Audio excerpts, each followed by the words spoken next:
ദൈവത്തിന്റെ അതിപരിശുദ്ധ നാമത്തിന് നന്ദിയോടെ സ്തോത്രം ചെയ്യുന്നു. Hebrew, Greek, Aramaic and biblical life style ചാനലിലേക്ക് എല്ലാ പ്രിയപ്പെട്ടവർക്കും സ്വാഗതം. ഇന്ന് ഒരു വ്യത്യസ്തമായ വീഡിയോയാണ് നമ്മൾ ചെയ്യുന്നത്.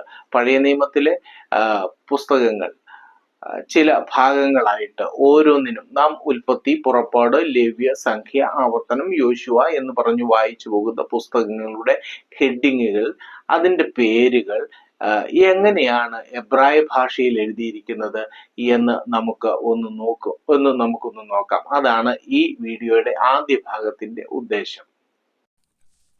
പഴയ നിയമത്തിലെ ആദ്യത്തെ പുസ്തകമായി ഉൽപ്പത്തി പുസ്തകത്തിന് എബ്രായ ഭാഷയിൽ പറയുന്ന പേര് ബെറിഷീത്ത് എന്നാണ്. അതിൻ്റെ അർത്ഥം ആദിയിൽ എന്ന് ആകുന്നു. ഇതിനെ ഇംഗ്ലീഷിൽ ജനസിസ് എന്ന് നാം വിളിക്കുന്നു.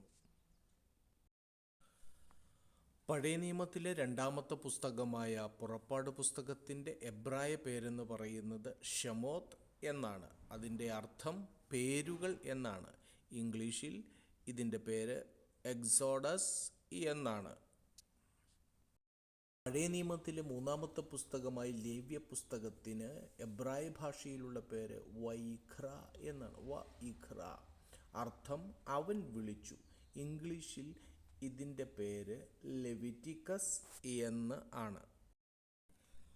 പഴയ നിയമത്തിലെ നാലാമത്തെ പുസ്തകമായ സംഖ്യാപുസ്തകത്തിന് എബ്രായ ഭാഷയിലുള്ള പേര് ബമിദ്ബാർ എന്നാണ്. ബമിദ്ബാർ അതിൻ്റെ അർത്ഥം മരുഭൂമിയിൽ എന്നാണ്.